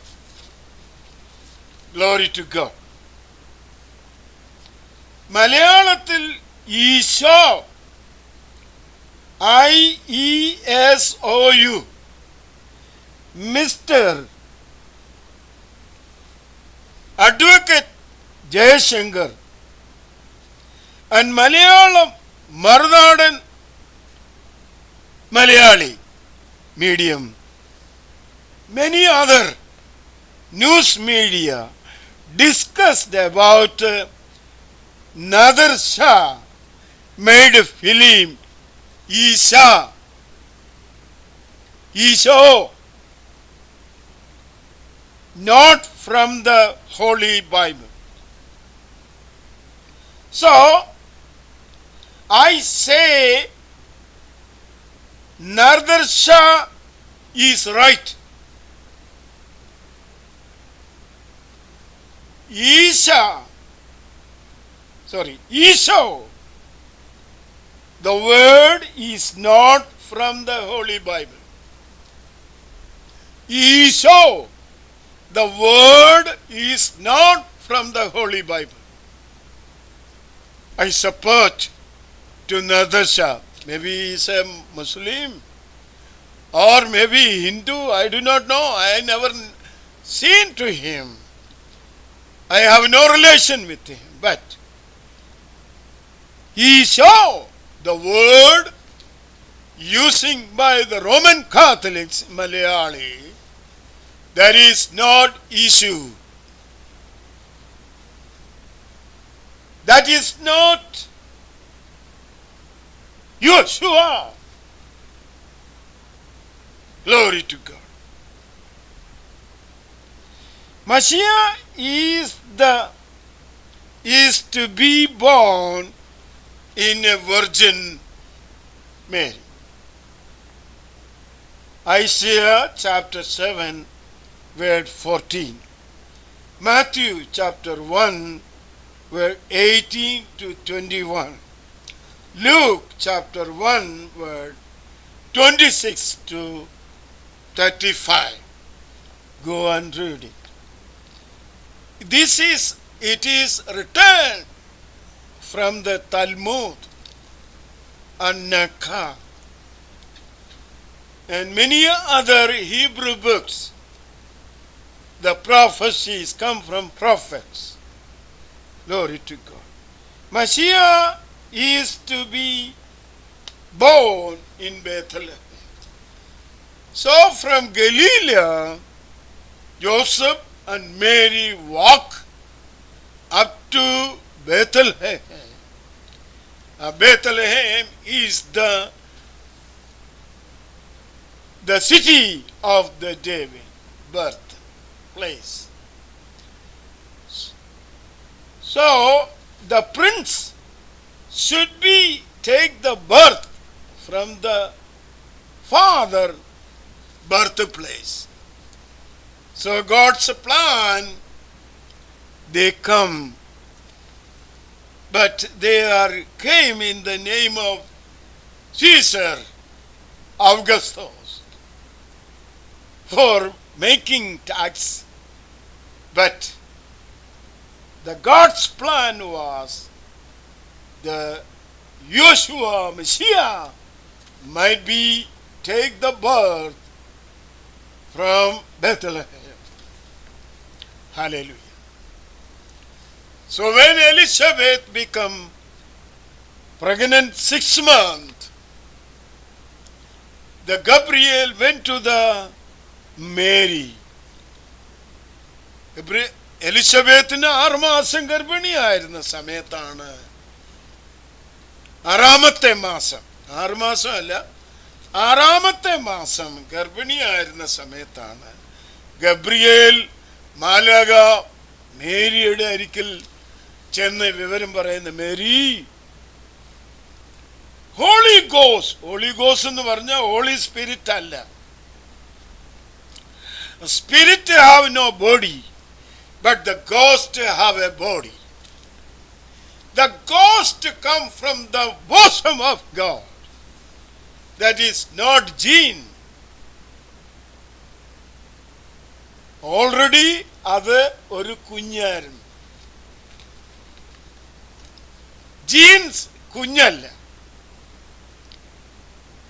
അപ്പോൾ യേശു മശീഹ ഓൾറെഡി ഒരു കുഞ്ഞായിരുന്നു ദൈവത്തിൻ്റെ മടിയിൽ ഇരിക്കുമ്പോൾ.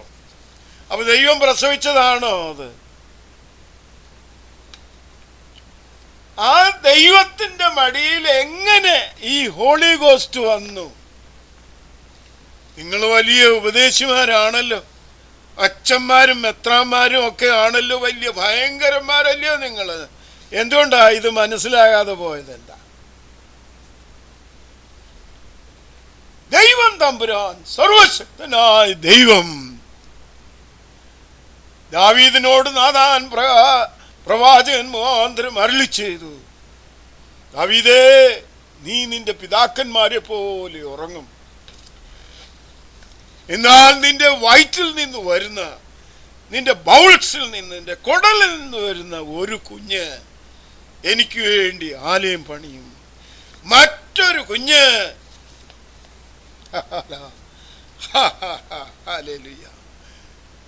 നിന്റെ സിംഹാസനം സ്ഥാപിക്കും. അങ്ങനെ ആ കുഞ്ഞ് ബേർശബായിൽ നിന്ന് വന്ന്, അങ്ങനെ ഒരു കുഞ്ഞ് ഗോസ്റ്റ് ആയിട്ടുള്ളൂ.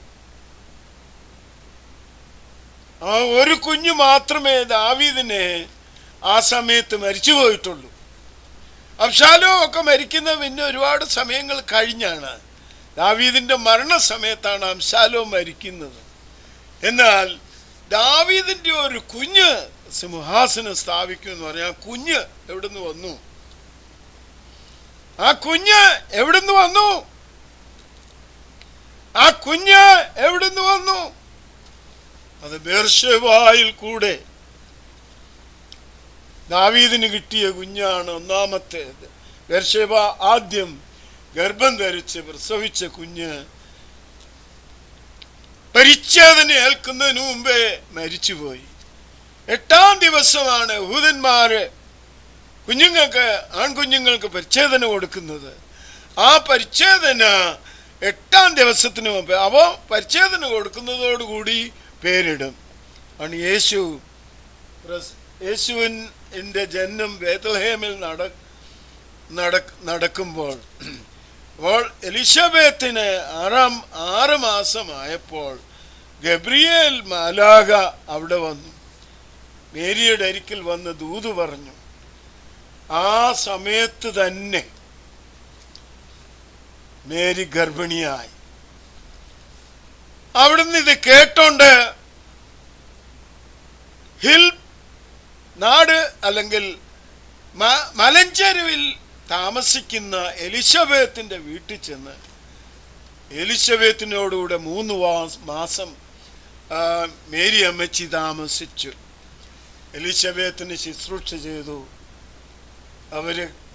അവര് ശേഷക്കാരായിരുന്നു. ആ 3 മാസം കഴിഞ്ഞ് തിരിച്ചു വന്നപ്പോഴാണ് യോസേപ്പ് മേരിയുമായിട്ട് ബേത്ലഹേമിലേക്ക് യാത്രയായി. അപ്പോൾ 6 മാസം കൊണ്ട് 6 മാസം തന്നെയുള്ള സമയം, 6 3 9, അങ്ങനെ 9 മാസം ആയപ്പോഴത്തേക്കും ബേത്ലഹേമിലെത്തി. ബേത്ലഹേമിലെത്തിയപ്പോൾ അവിടെ ആൾക്കാർ മറ്റുള്ളതായ സ്ഥലങ്ങളിൽ നിന്ന് വന്ന് പാർക്കുന്നത് കൊണ്ട് അവിടെ താമസിക്കുവാനുള്ള സൗകര്യമില്ലാതെ അവർക്ക് ഗോശാലയിലാണ് ആ പ്രസവം ഫുൾ ടൈം. ഇതിനെക്കുറിച്ചൊക്കെ ഞാൻ നേരത്തെ നല്ല രീതിയിൽ പ്രസംഗിച്ചിട്ടുള്ള കാര്യങ്ങളാണ്. അതുകൊണ്ട് ഒരുപാട് കാര്യങ്ങൾ പറയേണ്ട കാര്യമൊന്നുമില്ല. അങ്ങനെ യേശുവിനെ പ്രസവിച്ചു. യേശു എന്ന് പേരിടാൻ 8-ാം നാളിൽ പരിച്ഛേദന ഏൽപ്പാൻ യഹൂദന്മാരുടെ ദേവാലയത്തിൽ കൊണ്ടുപോയി യഹൂദനാക്കി പേരിട്ടു. യേശു എന്ന് പേരിട്ടു. ദൈവം പറഞ്ഞതാണ് ദൂതന്മാർ. അവൻ്റെ ജനങ്ങളുടെ പാപങ്ങളെ രക്ഷിക്കാനിരിക്കുന്നതുകൊണ്ട് പാപത്തിൽ നിന്ന് രക്ഷിപ്പാൻ. അപ്പോൾ യേശു വന്നത് രാജാവായിട്ടാണെങ്കിലും പാപത്തിൽ നിന്ന് രക്ഷിപ്പാൻ. അത് ഇസ്രായേൽ ജനത്തിന് മനസ്സിലായില്ല. ഇസ്രായേൽ ജനത്തിന് പാപത്തിൽ നിന്ന് രക്ഷിക്കുന്ന കാര്യം പറയാന്ന് മനസ്സിലായില്ലെന്ന്.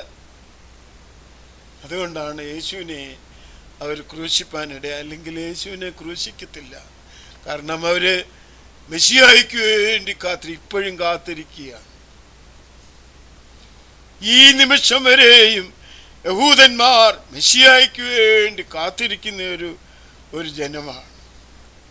അതുപോലെ ജീവിക്കുന്നവനായി ദൈവത്തെ ആരാധിക്കുന്ന, ജീവനുള്ള ഒരു ദൈവം ഉണ്ടെന്ന് പ്രസ്താവിക്കുന്ന ഒരു ജാതി ഉണ്ടെങ്കിൽ, ഒരു വർഗം ഉണ്ടെങ്കിൽ അത് യഹൂദന്മാരാണ്. ക്രിസ്ത്യാനികൾ എന്ന് പറയുന്ന ഒരു കള്ളന്മാർ. യേശുവിന് പുത്രനുണ്ട്, അല്ലെങ്കിൽ ദൈവത്തിന് പുത്രനുണ്ട്, ആത്മാവുണ്ട്, പിന്നെ പിതാവുണ്ട്. ഇതെല്ലാം കൂടെ ചേർന്നതാണ് കള്ളക്കച്ചവടമല്ലയോ നീ നടത്തുന്നത്. 1.5 വർഷമായിട്ട് എന്തുണ്ട് നിന്റെ വിശ്വാസം എവിടെ? നിനക്ക് ആരാധനയുണ്ടോ? പ്രാർത്ഥനയുണ്ടോ? എല്ലാം ഇപ്പൊ വായുവിൽ കൂടെയാണ് സഞ്ചാരം എന്ന് പറഞ്ഞാൽ. എല്ലാം സോഷ്യൽ മീഡിയ ആയില്ല. എല്ലാവരും വീഡിയോ. ഇപ്പൊ ഞാനും വീഡിയോയിൽ കൂടെയാണ് പരിപാടി നടത്തുന്നത്. അല്ലെങ്കിൽ എന്തോ പറയുന്നേ, അതിന് സൂം.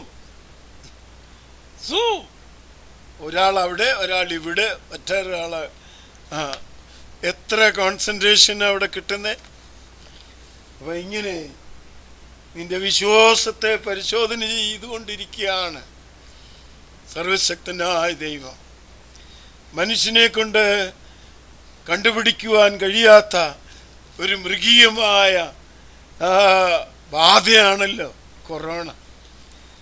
അവിടെ പിന്നെ വാക്സിനേഷൻ ഉണ്ട്.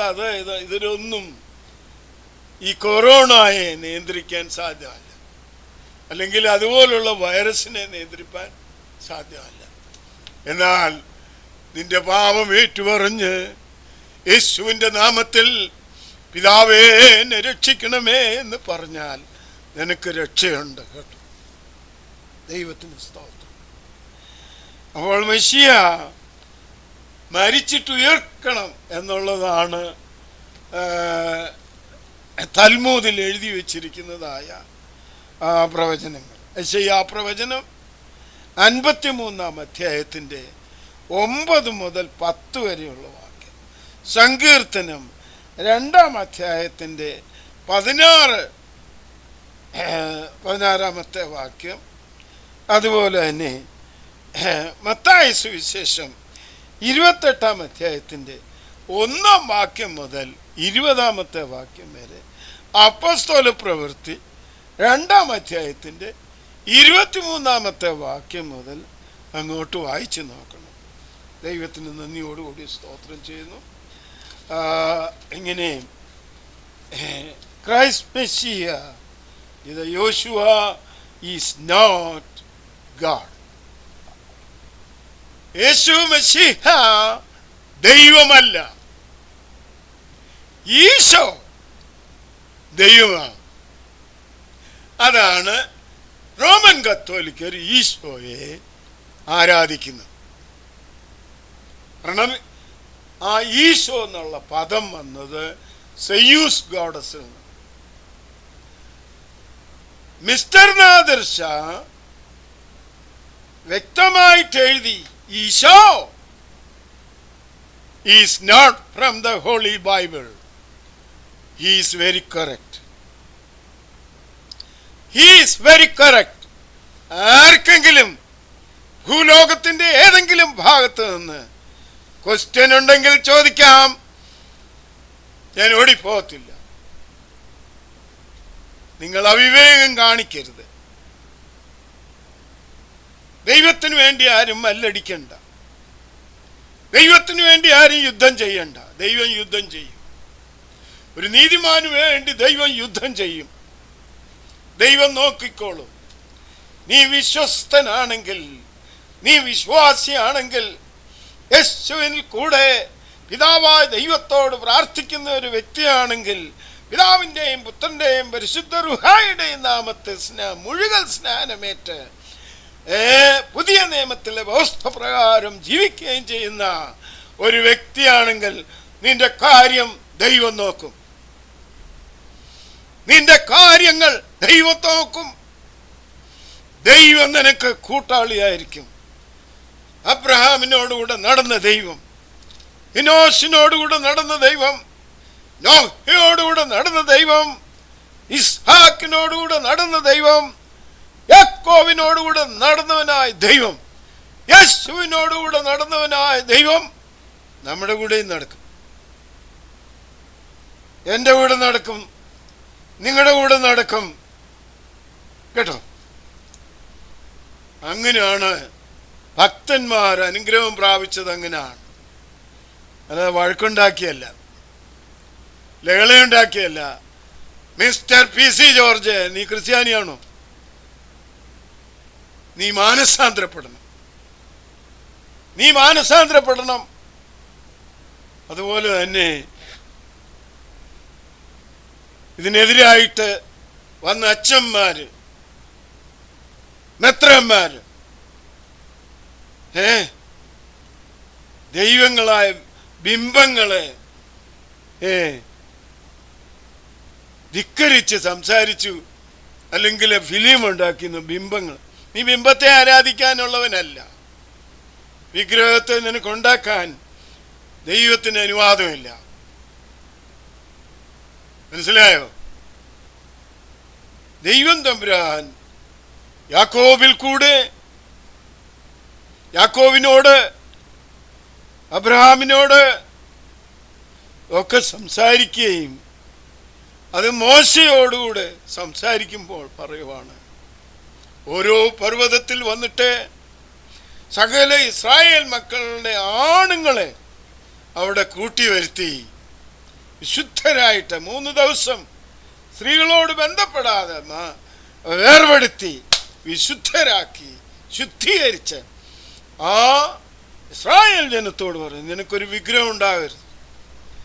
സ്ത്രീയെക്കുറിച്ചോ പുരുഷനെ കുറിച്ചോ ഒരു മൃഗത്തെക്കുറിച്ചോ ഒരു മത്സ്യത്തെക്കുറിച്ചോ ഒരു പർവ്വജാതിയെക്കുറിച്ചോ ഒന്നിൻ്റെയും വിഗ്രഹം ഉണ്ടാക്കരുത്. നീ എന്താ ചെയ്യുന്നത്? റോമൻ കത്തോലിക്ക സഹോദര, നീ എന്തോ ഉണ്ടാക്കുന്നത്? നിന്റെ ആൾത്താരയിൽ എന്തോ വരച്ചു വച്ചിരിക്കുന്നത് എന്തോ? യേശു മെസ്സിയ അല്ലത്, അത് സെയൂസ് ഗോഡാ, ഈശോ. ഈശോ എന്നുള്ള പദം ഗ്രീക്കിലില്ല, ഈശോ എന്നുള്ള പദം ഹീബ്രുവിലില്ല, ഈശോ എന്നുള്ള പദം ലാറ്റിനിലില്ല. ഇഷ്യൂസ് എന്ന പദമുണ്ട്. ഇഷ്യൂസ് എന്നുള്ള പദമാണ് ഗ്രീക്കിലുള്ളത്. അത് തന്നെയാണ് ലാറ്റിനിലുള്ളത്, ഇഷ്യൂസ്. അപ്പോൾ മിസ്റ്റർ നാദിർ ഷാ എഴുതിയതായി Eesho is not from the Bible. ആബേലച്ചന്റെ പഠിപ്പീര് അതായിരുന്നു. ആബേലച്ചൻ പഠിപ്പിച്ചത് ഈശോ എന്ന് പറയുന്നത് യേശുമശിയ അല്ലെന്നാണ് നാദിർ ഷാ പഠിച്ചത്. മനസ്സിലായോ പി സി ജോർജ് മിസ്റ്റർ? മനസ്സിലായോ അച്ഛന്മാരെ? മനസ്സിലായോ മെത്രാന്മാരെ? ഈശോ എന്ന പദം എവിടുന്ന് കൊണ്ടുവന്നു? ഈശോ എന്നുള്ള പദം ഈശോസ് എന്ന ഗ്രീക്ക് പദത്തിൽ നിന്ന് വന്ന ആ പദം പരിവർത്തനം ചെയ്താണ് ജീസസ് എന്ന പദം ഉണ്ടാക്കി. മനസ്സിലായല്ലോ? അതുകൊണ്ട് കേരളത്തിൽ കിടന്ന് അടിപിടി ഉണ്ടാക്കരുത്. കേരളത്തിലെ ദൈവമക്കൾ ശക്തരായി തീരണം. കേരളത്തിലുള്ളതായ വിശ്വാസികൾ വിശ്വാസം വർദ്ധിപ്പിച്ചു വരുത്തണം. യേശു മിശിഹായുടെ നാമത്തിൽ പിതാവായ ദൈവത്തോട് പ്രാർത്ഥിച്ചുകൊണ്ട് ഒരു രോഗിക്ക് വേണ്ടി പ്രാർത്ഥിച്ചു നോക്ക്, ആ രോഗി സൗഖ്യമാകും. കാരണം സൗഖ്യം കൊടുക്കുന്നത് യേശു അല്ല. ആ സൗഖ്യം വരുന്നത് പിതാവായ ദൈവത്തിൽ നിന്നാണ്. എന്നാൽ ആ പിതാവായ ദൈവത്തിൽ നിന്ന് വരുന്നതായ എല്ലാ ആത്മീയ അനുഗ്രഹങ്ങളും യേശുവിൽ കൂടെയാണ് നമുക്ക് കിട്ടുന്നത്. മനസ്സിലായോ? അതാണ് ഞാൻ നല്ല മുന്തിരിവള്ളിയാകുന്നു, എൻ്റെ പിതാവ് തോട്ടക്കാരനാകുന്നു എന്ന് പറഞ്ഞത്. ഫലം കായ്ക്കേണ്ടതിന് മുന്തിരിവള്ളിയെ ചെത്തി വെടിപ്പാക്കുന്നു, വളമിടുന്നു, വെള്ളം ഒഴിക്കുന്നു. ആർക്കാ? അപ്പോൾ വിശ്വാസികൾ ആരാണ്? കൊമ്പുകളാണ്, മുന്തിരിവള്ളിയുടെ കൊമ്പുകളാണ്. വേര് വലിച്ചെടുക്കുന്നതായ വളമാണ് കൊമ്പുകളിൽ വരുന്നത്. അപ്പോൾ ദൈവത്തിൻ്റെ സകല ആത്മീയ അനുഗ്രഹങ്ങളും എഫേസ്യർക്ക് എഴുതിയ ലേഖനം 1-ാം അധ്യായം വായിക്കുമ്പോൾ അവിടെയുണ്ട്. വായിച്ചു നോക്ക് കേട്ടോ. വിശ്വാസിയെ നീ അടിപിടി ഉണ്ടാക്കാനുള്ളവനല്ല. അതുകൊണ്ട് നദർഷായോ കെദർഷായോ ആരെങ്കിലും ആട്ടെ, ആ ഫിലിം ഉണ്ടാക്കുവോ ഉണ്ടാക്കാതിരിക്കുകയോ, കാശുണ്ടാക്കുവോ ഉണ്ടാക്കാതിരിക്കുവോ, അവൻ്റെ കാര്യം. നിനക്കാരെയും തടയാനൊക്കത്തില്ല. നീ തടഞ്ഞാലൊട്ട് നിൽക്കത്തുമില്ല.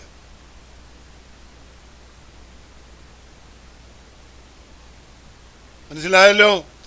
ക്രിസ്തീയ ജീവിതം എന്ന് പറയുന്നത് വേർപെട്ട ജീവിതമാണ്. ക്രിസ്ത്യാനികൾ എന്ന് പറയുന്നത് യഹൂദന്മാരുടെ ശേഷിപ്പല്ല, യഹൂദന്മാരിൽ കൂടെ ക്രിസ്ത്യാനികൾ ഉണ്ടായതുമല്ല. അവനെ കൈക്കൊണ്ട് അവൻ്റെ നാമത്തിൽ വിശ്വസിക്കുന്ന ഏവർക്കും ദൈവമക്കളായി തീരുവാൻ അവൻ അധികാരം കൊടുത്തു. ആർക്ക് വേണേലും ക്രിസ്ത്യാനിയാകാം, എവിടെ ആയിരിക്കുന്നവർക്കും ക്രിസ്ത്യാനിയാകാം. അവരും യഹൂദന്മാരുമായിട്ട് യാതൊരു ബന്ധവുമില്ല, അല്ലെങ്കിൽ മറ്റൊരു സമുദായവുമായിട്ട് യാതൊരു ബന്ധവുമില്ല, വിഗ്രഹാരാധികളോട് ഒട്ടും ബന്ധമില്ല. നീ വിഗ്രഹത്തെ ഉണ്ടാക്കരുത് എന്ന് കൽപ്പിച്ച ദൈവം, റോമൻ കത്തോലിക്ക സഹോദര, നിനക്ക് ലജ്ജയുണ്ടോ? 10 മുഴം 20 മുഴം വലിയ വിഗ്രഹങ്ങൾ ഉണ്ടാക്കിയിട്ട് അതേ ചെന്ന് മുട്ടുകുത്തുക, ഉമ്മ കൊടുക്കുക, ഇതൊക്കെ അല്ലേ നീ ചെയ്യുന്നത്? നീ എന്നിട്ട് പറയുക ക്രിസ്ത്യാനിയാണ്. കർത്താവ് വരട്ടെ, നമുക്ക് കാണാം. ദൈവമായ കർത്താവ് നമ്മളെ അനുഗ്രഹിക്കട്ടെ.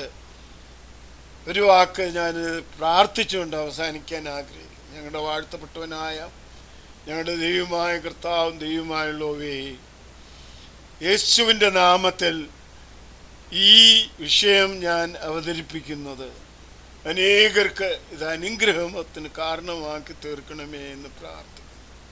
മിശിഹായുടെ വലിയൊരു നാമത്തിൽ അപേക്ഷിക്കുന്ന പിതാവേ, കേൾക്കുമാറാകണമേ.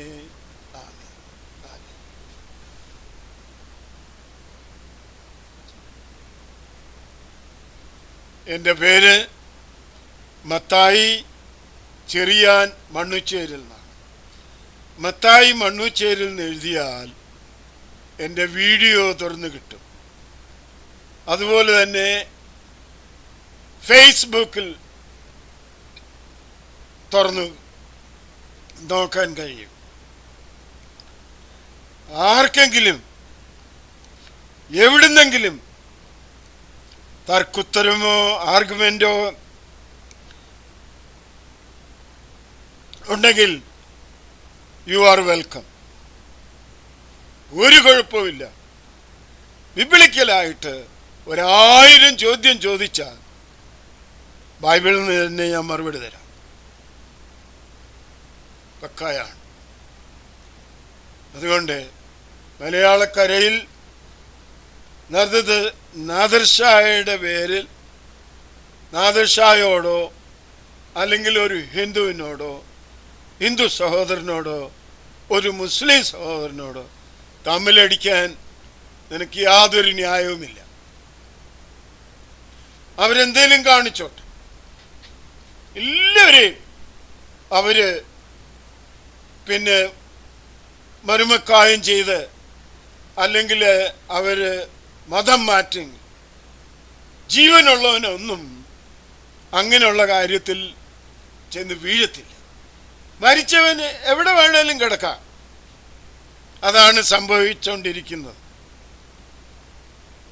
ഒരു യഥാർത്ഥമായ ക്രിസ്ത്യാനി, യഥാർത്ഥമായ യേശു ക്രിസ്തുവിൽ വിശ്വസിക്കുന്ന ഒരു വ്യക്തി ഒരു വിഗ്രഹത്തെ സേവിക്കത്തില്ല. അവന് ഒരു വ്യഭിചാരം ചെയ്യാൻ, അവനൊരു വ്യഭിചാരിയായി പോകാൻ സാധ്യമല്ല. അവനൊരു ഒരു ഒരു മദ്യപാനിയായിട്ട് പോകാൻ സാധ്യമല്ല. അവൻ വേർപെട്ട ഒരു വ്യക്തിയായിരിക്കും. അവന് യഥാർത്ഥമായ ഒരു ക്രിസ്ത്യാനി അവൻ ഒരു കാരണവശാലും ഒരു ആഭരണം ഉപയോഗിക്കത്തില്ല. എല്ലാ ആഭരണവും വിഗ്രഹങ്ങളാണ്. അതുകൊണ്ട് യഥാർത്ഥമായ ഒരു ക്രിസ്ത്യാനി ഒരു തരത്തിലുള്ള വിഗ്രഹത്തെയും സേവിക്കത്തില്ല. മനസ്സിലായോ? അതുകൊണ്ടൊരു ഈ ക്രിസ്തീയ വിശ്വാസത്തിൽ എല്ലാവർക്കും വന്ന് പങ്കുചേരാം. ക്രിസ്തീയ വിശ്വാസം യഹൂദന്മാരിൽ നിന്നുണ്ടായതല്ല. യഹൂദന്മാർക്കത് മനസ്സിലായില്ല. അതുകൊണ്ടാണ് യേശുവിനെ അവർ ക്രൂശിച്ചത്.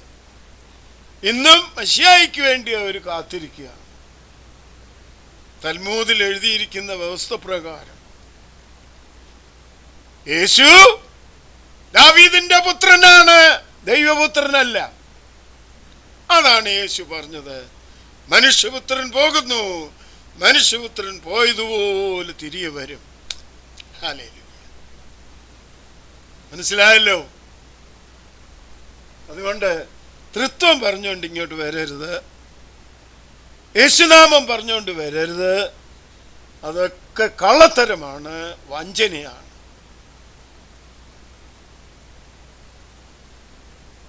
വേദപുസ്തകം പഠിപ്പിക്കുന്ന പണ്ഡിതാക്കളോടും എനിക്കിതാണ് പറയാനുള്ളത്. വേദപുസ്തകത്തിൽ പുതിയ നിയമത്തിനകത്ത് ഇല്ലാത്ത ഒരു കാര്യം പഠിപ്പിക്കരുത്. അത് നിനക്ക് ദോഷമായിരിക്കും. അത് നിനക്ക് മോശമായിരിക്കും, അത് നിനക്ക് ശാപമായിരിക്കും. നിനക്കും നിന്റെ കുഞ്ഞുങ്ങൾക്കും. സൂക്ഷിച്ചു.